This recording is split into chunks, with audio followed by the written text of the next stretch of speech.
الرحمن الرحیم الحمدللہ رب العالمین والصلاة والسلام علی سید الانبیاء والمرسلین نبینا محمد خاتم النبیین وعلی آلہ وصحبہ اجمعین ومن تبعہم بإحسان الی یوم الدین اما بعد۔ معزز سامعین و ناظرین، السلام علیکم ورحمۃ اللہ وبرکاتہ۔ مرکز دعوت الجالیات کے کویت کے زیر اہتمام اس دینی پروگرام میں میں آپ تمام بہن بھائیوں، عزیزوں اور عزیزات کو خوش آمدید کہتا ہوں، اور اللہ رب العزت کی بارگاہ میں دعا گو ہوں کہ اللہ رب العزت دین کا علم سیکھنے اور سکھانے کے حوالے سے ہمارا اس پروگرام میں شرکت کرنا قبول و منظور فرمائے، اور ہمیں ان خوش نصیب لوگوں میں داخل کرے جن کے بارے میں نبی اکرم صلی اللہ علیہ وسلم نے ارشاد فرمایا، من یرد اللہ بہ خیرا یفقہہ فی الدین، جس کے ساتھ اللہ تعالیٰ بھلائی کا ارادہ فرماتے ہیں اللہ اس کو دین کا فہم اور سمجھ اور بوجھ عطا کرتے ہیں۔ اللہ سبحانہ و تعالیٰ ہمیں کتاب و سنت کی تعلیمات سیکھنے اور ان پر عمل کرنے کی توفیق عطا فرمائے۔ کل کے درس میں ہم اللہ رب العزت کی صفات باکمال کا تذکرہ کر رہے تھے، اور اس کے بارے میں سلف صالحین کا جو عقیدہ اور نظریہ ہے کتاب و سنت کی روشنی میں اس کی وضاحت کر رہے تھے، اور اہل بدعت نے اللہ تعالیٰ کی صفات میں جو تعویلات کی ہیں اور جو تحریفات کی ہیں یا انکار کیا ہے، تو ہم دلائل کے ساتھ ان کے اس نظریے کی بھی تردید کر رہے تھے۔ اس سلسلے میں نے ائمہ اربعہ میں سے 3 ائمہ کرام کا نظریہ اور عقیدہ آپ کے سامنے پیش کیا تھا۔ حضرت امام مالک رحمۃ اللہ علیہ کا مشہور نظریہ اللہ تعالیٰ کے عرش پر مستوی ہونے کے بارے میں، استواء کے بارے میں، اللہ تعالیٰ کی صفات باکمال کے بارے میں حضرت امام شافعی رحمۃ اللہ علیہ کا نقطہ نظر، حضرت امام احمد ابن حنبل کا نقطہ نظر اور عقیدہ میں نے بیان کیا تھا، اور آج حضرت امام ابو حنیفہ رحمۃ اللہ علیہ کا اللہ تعالیٰ کی صفات کے بارے میں جو نظریہ ہے اس کی بھی وضاحت کرنا چاہتا ہوں۔ امام ابو حنیفہ رحمۃ اللہ علیہ کی طرف جو کتاب منسوب ہے الفقہ الاکبر، اس میں امام ابو حنیفہ رحمۃ اللہ علیہ کا یہ عقیدہ منقول ہے، ذکر کیا گیا ہے کہ امام صاحب فرماتے ہیں وَلَهُ يَدٌ وَوَجْهٌ وَنَفْسٌ۔ کل ہم نے ان 3 صفات کا ذکر کیا تھا کہ اللہ تعالیٰ کے وجہ کریم، اللہ تعالیٰ کے ید مبارکہ اور اللہ تعالیٰ کے نفس کریمہ کا ہم نے ذکر کیا تھا۔ تو امام صاحب ان تینوں صفات کے بارے میں فرماتے ہیں وَلَهُ يَدٌ وَوَجْهٌ وَنَفْسٌ، اللہ تعالیٰ کا بابرکت ہاتھ ہیں، اللہ تعالیٰ کے، اللہ تعالیٰ کا وجہ کریم ہے، اللہ تعالیٰ کا نفس یعنی اللہ تعالیٰ کی ذات بابرکات۔ کہتے ہیں اس کے بارے میں ہمارا نظریہ یہ ہے کما ذکرہ اللہ تعالیٰ فی القرآن،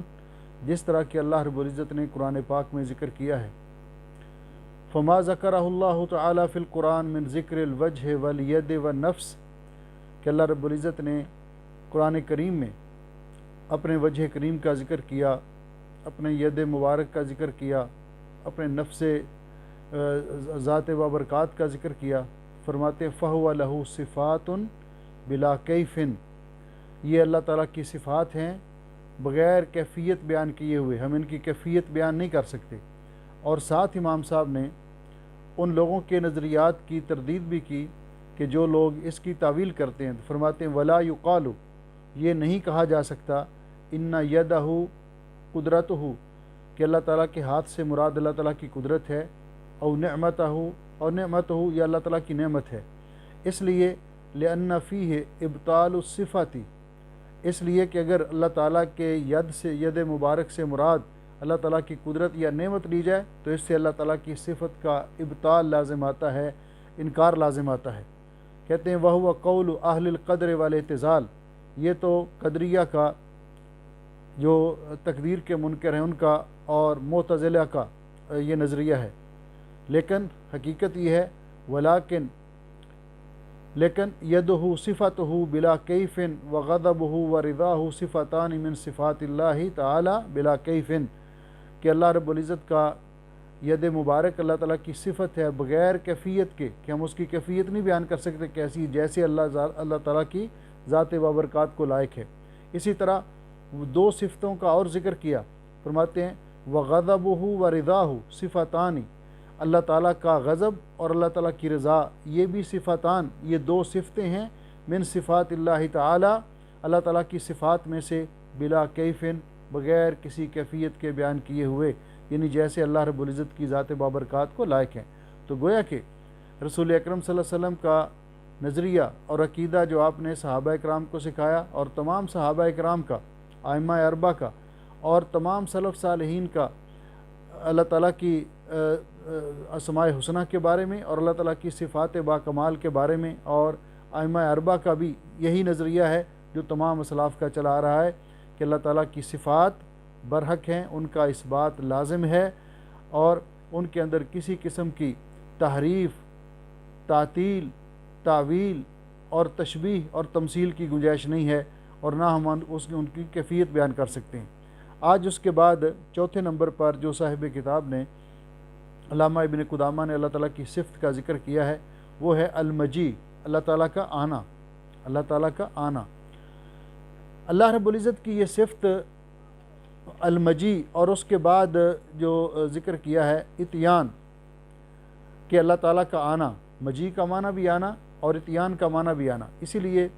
بعض علماء کا یہ نظریہ ہے کہ المجی والاتیان یہ ایک ہی صفت کے دو نام ہیں، کیونکہ ان کے جب ذکر کیا گیا ہے تو ایک ہی غرض اور مقصد کے لیے اللہ تعالیٰ کی مجی اور اتیان کا ذکر کیا گیا ہے۔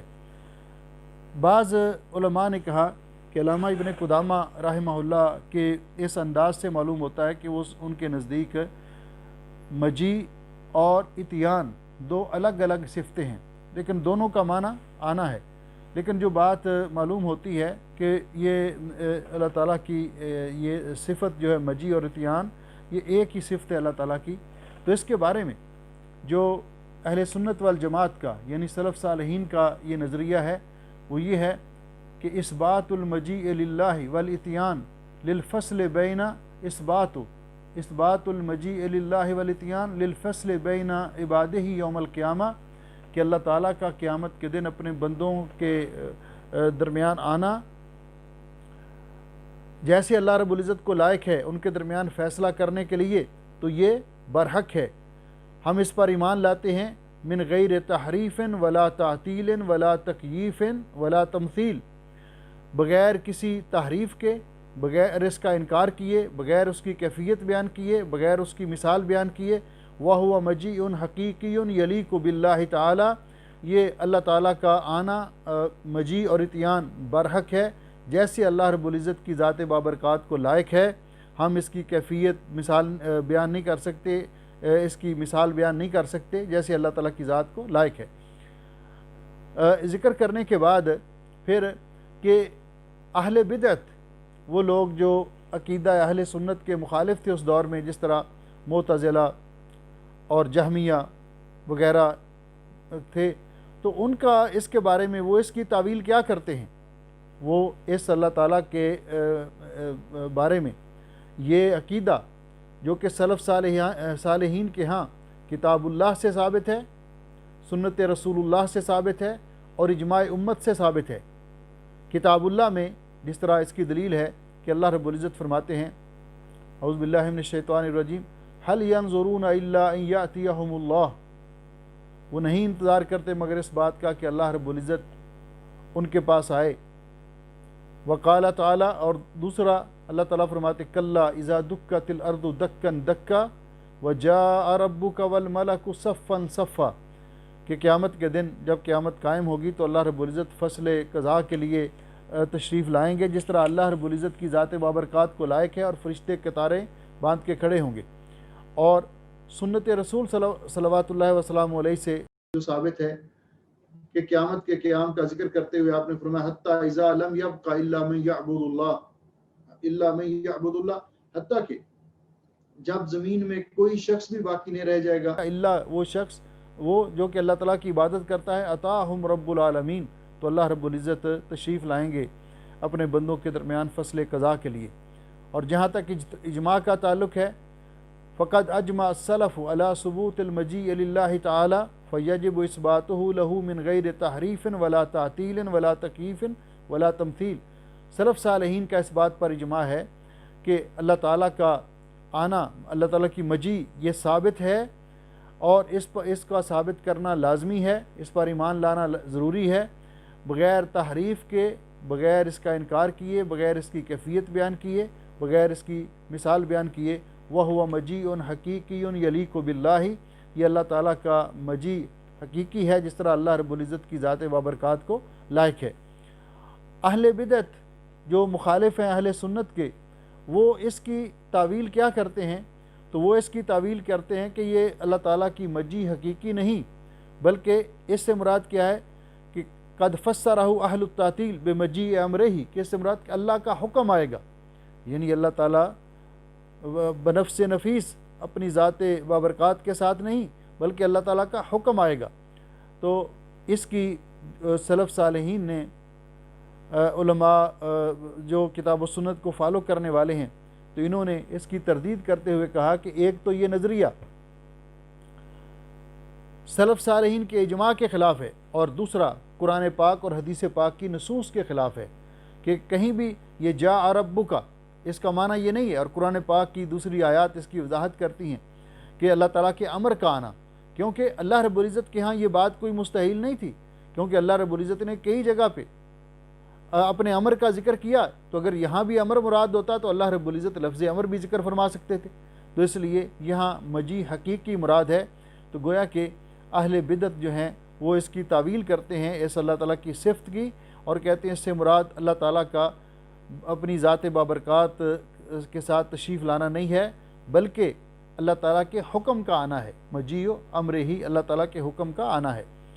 اس کے بعد جو صفت ذکر کی 5ویں نمبر پر، وہ ہے الرضا،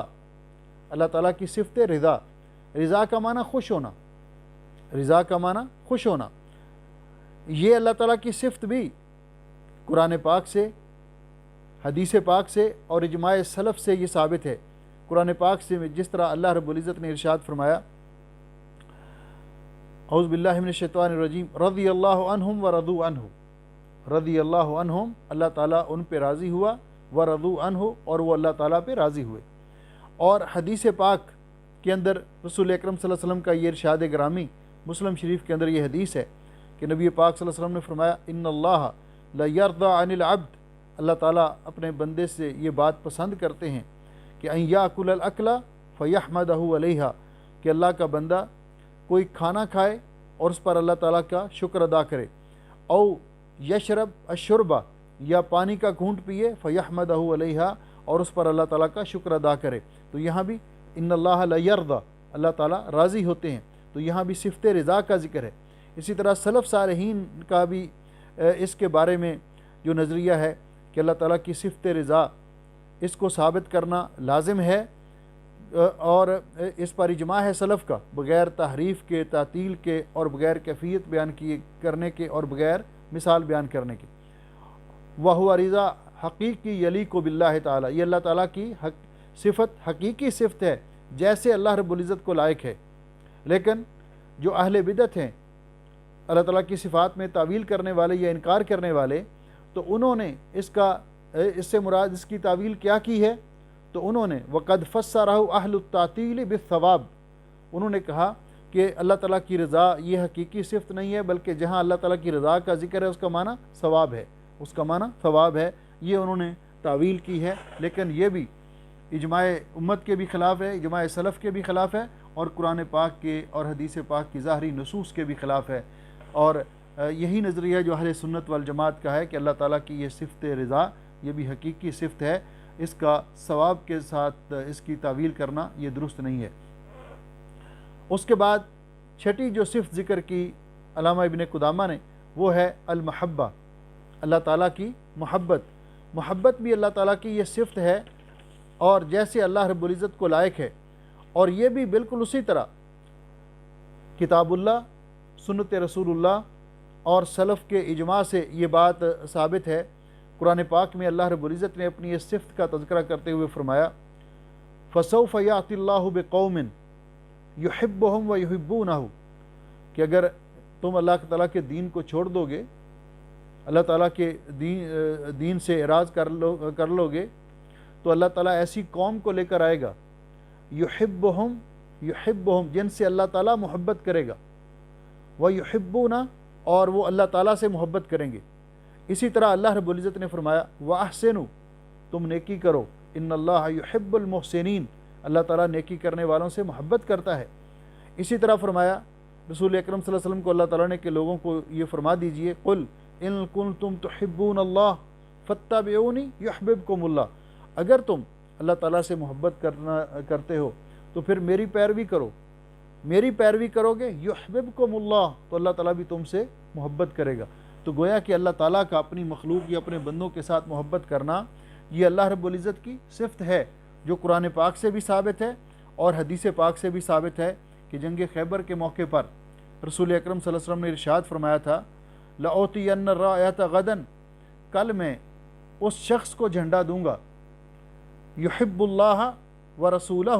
ویحبہ اللہ ورسولہ، جو اللہ اور اللہ کے رسول کے ساتھ محبت کرتا ہے اور اللہ تعالیٰ اور اللہ کے رسول اس کے ساتھ محبت کرتے ہیں۔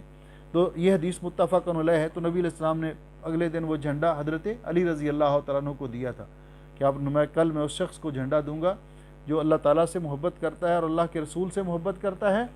اور اللہ اور اللہ کے رسول اس سے محبت کرتے ہیں۔ تو اگلے دن آپ نے جھنڈا دیا تو اللہ رب العزت نے ان کے ہاتھوں خیبر کا قلعہ فتح کروایا۔ تو یہاں بھی اللہ تعالیٰ کی محبت کا ذکر ہے حدیث پاک کے اندر بھی۔ اسی طرح سلف صالحین کا اجماع ہے۔ لیکن جو اہل بدعت ہیں اللہ تعالیٰ کی محبت اس کی تعویل بھی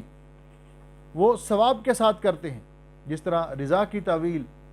ثواب کے ساتھ کرتے ہیں، اسی طرح محبت کی تعویل بھی کہتے ہیں جہاں اللہ تعالیٰ کی محبت کا ذکر ہے تو یہ محبت جو ہے یہ ایسے جذبات ہوتے ہیں انسان کے اندر کہ جن کے ذریعے انسان دوسرے کو پسند کرتا ہے۔ تو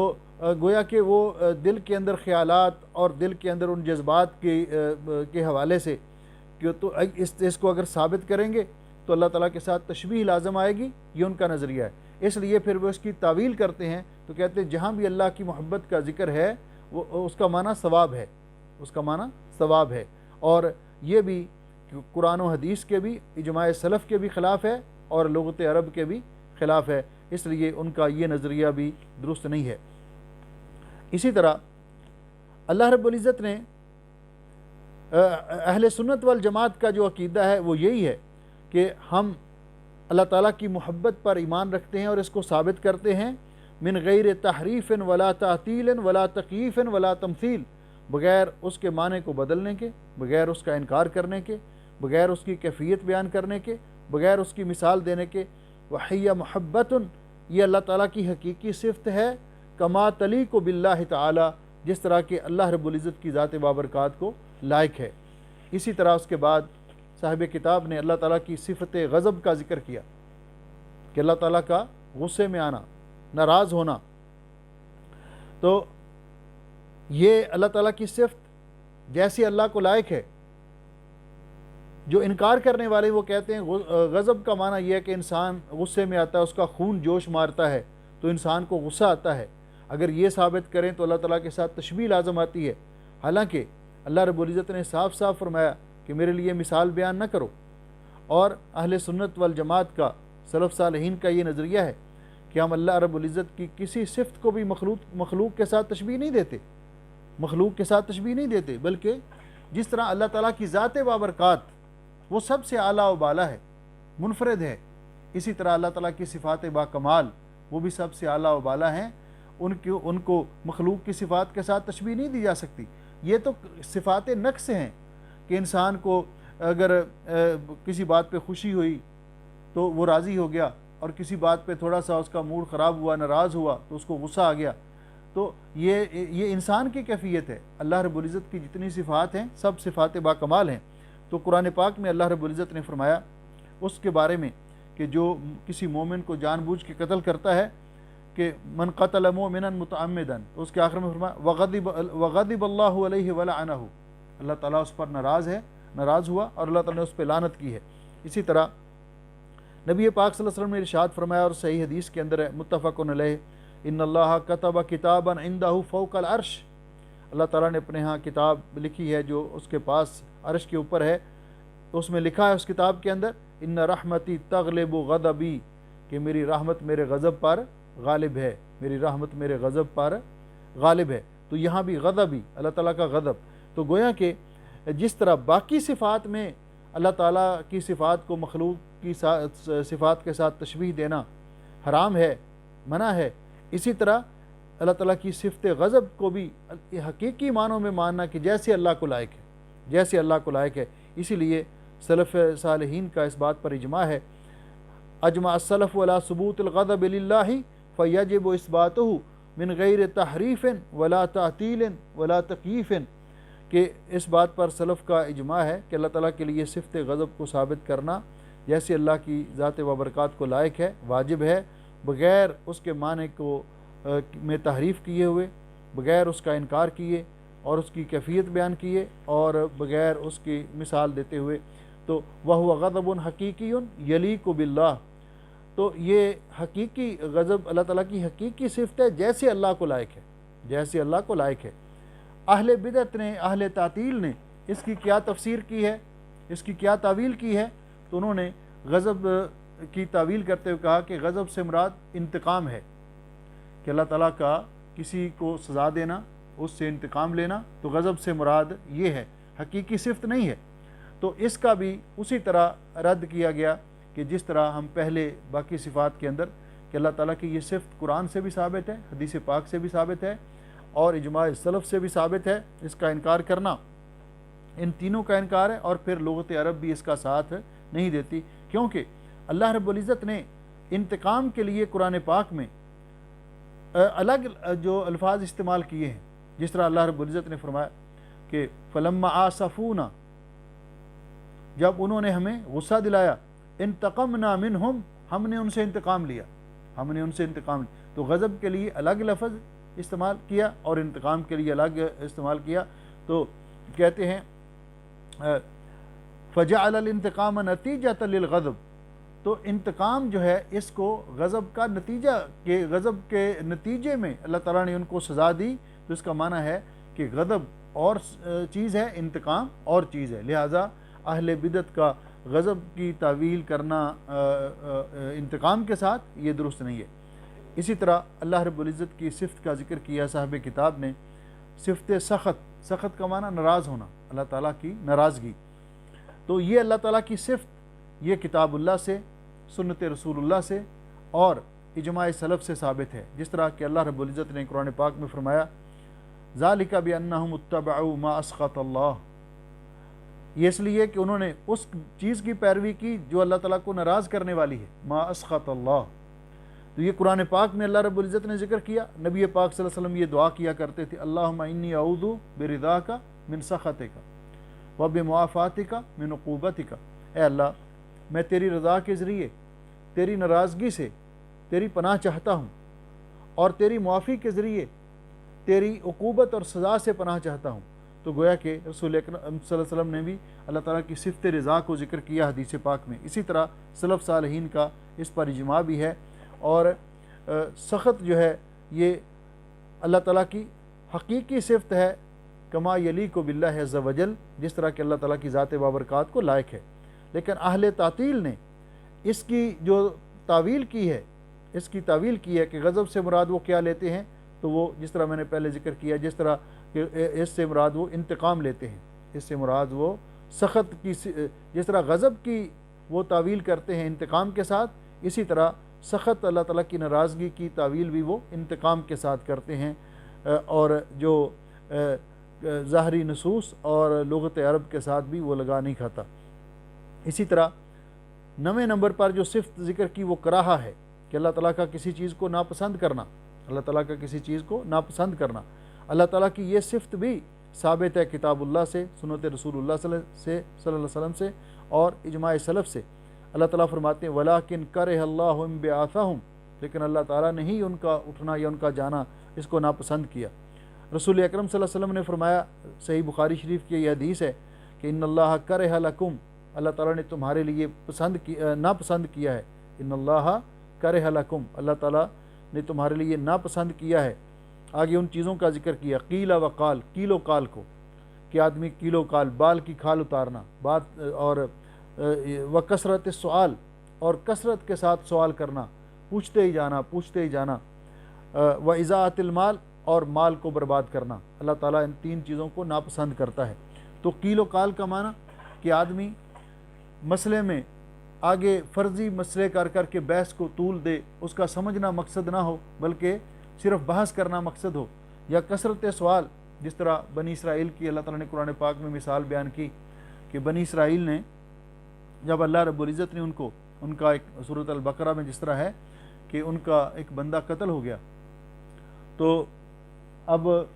پتہ نہیں چل رہا تھا اس کا قاتل کون ہے، تو اللہ رب العزت نے موسیٰ علیہ السلام کی طرف یہ وحی کی کہ انہیں کہیے کہ گائے ذبح کریں، اور گائے کو ذبح کرنے کے بعد اس کے گوشت کا ایک پیس، اس کو ٹکڑا، اس کو جسم کو لگائیں، اس میت کو، یہ خود اللہ کے حکم سے زندہ ہوگا اور یہ بول کر بتائے گا کہ میرا قاتل کون ہے۔ اتنا ہی ان کو کہا تھا گائے ذبح کرے، کوئی بوڑھی گائے، کوئی بیمار گائے، کوئی لنگڑی لولی گائے بھی وہ ذبح کر دیتے تو ان کا مسئلہ حل ہو جاتا، لیکن انہوں نے سوال بار بار موسیٰ علیہ السلام سے کیے کہ اے موسیٰ، اللہ تعالیٰ سے پوچھ کر بتائیے وہ گائے کیسی ہو، اس کا رنگ کیسا ہو، وہ جوان ہو یا بڑی عمر کی ہو، وہ ہلوں پہ جوتی جاتی ہو یا نہ۔ تو سوال کر کے وہ اس قدر انہوں نے اپنے لیے مشکل پیدا کر لی کہ اب وہ گائے جو اللہ رب العزت نے اس کے اوصاف بیان کیے وہ ان کے لیے تلاش کرنا مشکل ہوگا، اگر ملی بھی تو بہت مہنگے داموں ملی۔ پھر وہ گائے ذبح کی اور اس کے گوشت کا ایک حصہ لگایا تو اللہ رب العزت نے اس بندے کو دوبارہ زندہ کیا اور اس نے بول کر بتایا کہ یہی جو مدعی بنا پھرتا ہے، یعنی اس کا بھتیجا تھا، اس کی جائیداد پر قبضہ کرنے کے لیے اس نے چچے کو قتل کیا تھا، اس نے کہا یہی میرا قاتل ہے۔ تو اسی طرح رسول اکرم صلی اللہ علیہ وسلم نے جب یہ فرمایا کہ یا ایھا الناس، اے لوگو، ان اللہ قد فرض علیکم الحج فحجوا، اے لوگو، اللہ تعالیٰ نے آپ پر حج فرض کیا ہے، آپ حج کیجئے۔ تو ایک صحابی اٹھے، ان کا نام اقرا، حمزہ قاف را عین، اقرا ابن حابس رضی اللہ تعالیٰ عنہ، انہوں نے پوچھا اب فی کل عام یا رسول اللہ کے رسول، ہر سال حج فرض ہے؟ آپ خاموش رہے۔ پھر انہوں نے پوچھا دوبارہ، پھر تیسری بار پوچھا، 3 بار۔ جب وہ سوال کر کے انہوں نے سمجھا کہ نبی پاک صلی اللہ علیہ وسلم جواب نہیں دینا چاہتے تو اب آپ بیٹھ گئے۔ تو آپ نے فرمایا کہ ذرونی ما ترکتکم، مجھے اگر میں کسی بات کا جواب نہ دینا چاہوں تو اصرار نہ کیا کرو، مجھے چھوڑ دیا کرو۔ انما اہلک من کان قبلکم اختلافہم وکثرۃ سؤالہم علی انبیائہم، تم سے پہلے لوگوں کی ہلاکت کا یہ سبب تھا کہ آپس میں اختلاف کرنا اور انبیاء سے کثرت سے سوال کرنا، پوچھتے جانا سوال در سوال۔ لو قلت نعم لوجب، اگر میں کہہ دیتا کہ ہر سال حج فرض ہے تو اللہ تعالیٰ ہر سال حج فرض کر دیتا۔ وَلَمَ اسْتَطَعْتُمْ، اور تم اس کو پھر ادا کرنے کی استطاعت نہیں رکھتے، تمہارے لیے مشکل ہو جاتا۔ الحج مرتن فما زاد فتطوع، کہ حج زندگی میں ایک مرتبہ فرض ہے، اس ایک فرضی حج ادا کرنے کے بعد اگر انسان جتنے بھی حج کرے گا تو اس کے نفلی حج ہوں گے۔ تو گویا کہ نبی پاک صلی اللہ علیہ وسلم نے بھی اس سے منع فرمایا، تو اللہ تعالیٰ نے بھی کرہ لکم، اللہ تعالیٰ نے ناپسند کیا قیل و قال کو، کثرت سوال کو اور مال ضائع کرنے کو۔ تو گویا کہ یہاں بھی اللہ تعالیٰ کی یہ صفت